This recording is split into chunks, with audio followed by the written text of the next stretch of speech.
La méthode ISEA-CAP est une méthode d'amélioration continue des processus suivis pendant les projets d'innovation, mais également de la capacité d'absorption des connaissances externes mobilisées durant ces projets. Elle peut être mobilisée au sein d'une organisation, mais également dans les réseaux collaboratifs.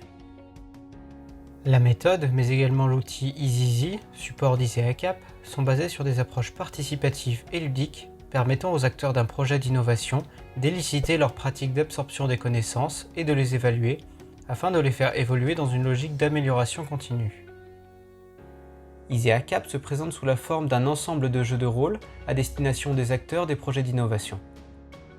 Elle leur permet de rejouer un projet d'innovation passé ou qui vient de se terminer sur un laps de temps court en mobilisant les acteurs qui ont effectivement participé au projet. Ce rejouer introduit dans les organisations une prise de recul, une réflexivité sur les pratiques des entreprises en vue d'améliorer leurs pratiques d'innovation. Il s'agit donc de capitaliser les pratiques ayant fait leurs preuves, de les évaluer et au fur et à mesure d'en intégrer des nouvelles ou d'améliorer celles existantes. Ces jeux de rôle introduisent également une dimension team building, permettant en particulier à chacun de justifier, discuter, confronter ses idées au sein d'équipes d'innovation. Cette notion de réflexivité sur les pratiques d'innovation sera approfondie plus tard. La méthode ISEA-CAP se déroule en 4 grandes phases. Il s'agit de modéliser le processus du projet d'innovation choisi, d'identifier et cartographier les connaissances créées ou mobilisées, d'identifier et de caractériser les pratiques organisationnelles mises en jeu, et finalement d'évaluer ces pratiques au regard des bonnes pratiques repérées dans la littérature. La modélisation du processus d'innovation permet l'identification des acteurs, des activités réalisées individuellement ou collectivement par ces acteurs, mais également des documents mobilisés durant le processus. Cette phase produit un modèle, une représentation du processus suivi lors du projet d'innovation. Il permet aux acteurs de se remémorer le déroulement du projet et de repérer les documents qui ont été le plus utiles pour soutenir leur réflexion durant le processus.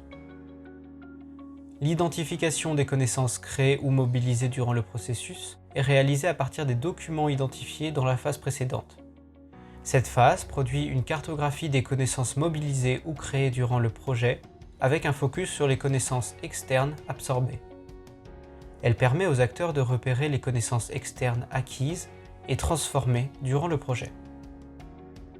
L'élicitation des pratiques organisationnelles mobilisées ou qui auraient pu l'être durant le processus est réalisée à partir de la cartographie des connaissances élaborées lors de la phase précédente.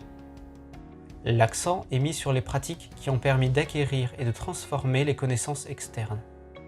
Cette phase produit un ensemble de pratiques organisationnelles émergentes ou systématiquement mises en œuvre durant les projets d'innovation. Elle permet également d'éliciter des pratiques non réalisées, mais qui, avec le recul, auraient pu ou dû l'être. Cette phase permet donc aux acteurs d'éliciter les pratiques d'absorption des connaissances de l'entreprise. Une pratique systématiquement réalisée est appelée une routine. L'évaluation des pratiques organisationnelles d'absorption des connaissances mises en œuvre par l'entreprise durant le projet est, durant cette dernière phase, confrontée aux best practices identifiées dans la littérature. Cette phase produit une classification des pratiques de l'organisation et leur positionnement en regard de bonnes pratiques reconnues. Elle permet aux acteurs de prendre du recul sur leurs pratiques et de réfléchir à l'évolution possible de celles-ci.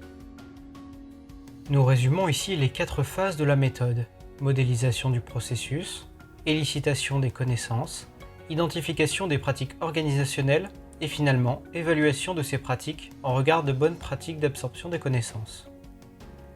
Nous détaillerons par la suite ces différentes phases et proposerons des jeux participatifs et ludiques dédiés aux acteurs d'un projet d'innovation. La méthode ISEA-CAP doit vivre au sein des organisations. Il s'agit de la faire vivre en continu afin d'enrichir les pratiques de l'organisation dans la perspective de nouveaux projets à conduire.